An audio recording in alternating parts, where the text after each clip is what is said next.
Je m'appelle Nicolas Prince Baïléaï.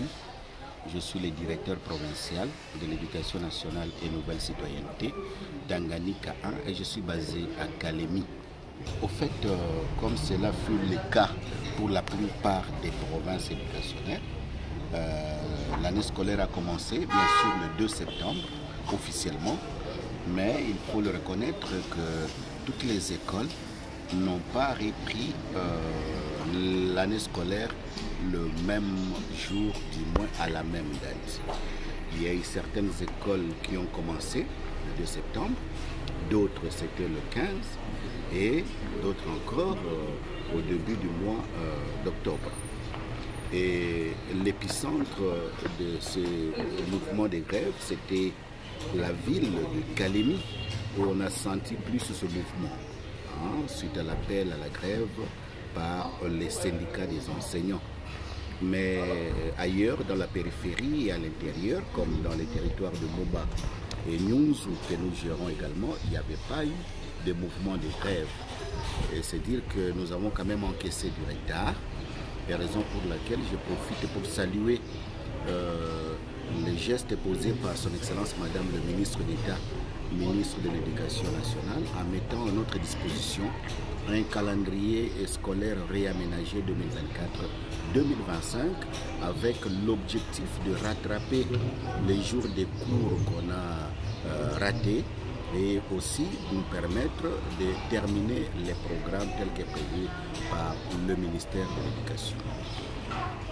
Alors, est-ce que cette assise pourra vous aider pour pouvoir échapper à ces genres de difficultés? Je considère d'abord que cet atelier est pour nous un moment d'échange d'expérience. Parce que chaque province éducationnelle a ses réalités et donc chaque province éducationnelle a sa façon d'attaquer les problèmes. Les approches n'ont pas nécessairement été les mêmes. Si pour nous ça nous a réussi sur tel ou tel point, d'autres par contre ils ont opté pour une autre approche qui a mieux réussi.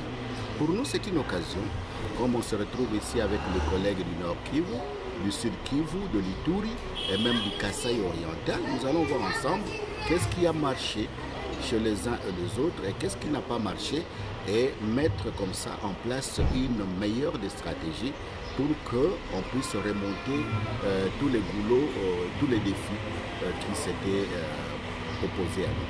Peut-être la dernière question, quelles sont les attentes que vous avez vis-à-vis de cette assise? J'espère que pendant ces assises, nous allons profiter de l'expérience de chacun. Moi, je suis venu avec un peu de ce que j'ai fait et que j'ai réussi, les autres aussi. Et ils mettront cela à notre disposition et ça va constituer une force non seulement pour les provinces de l'Est, mais aussi pour toute la République.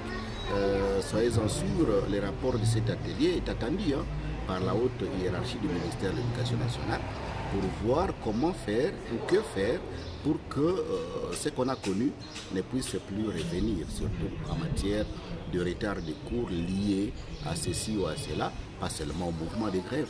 Il y a eu aussi des cas de catastrophes naturelles, il y a eu aussi des cas de calamités, il y a eu aussi des cas de conflits armés. C'est cela qui constitue ce qu'on appelle aujourd'hui l'éducation en situation d'urgence, afin de permettre de garantir les droits à l'éducation pour chaque enfant congolais.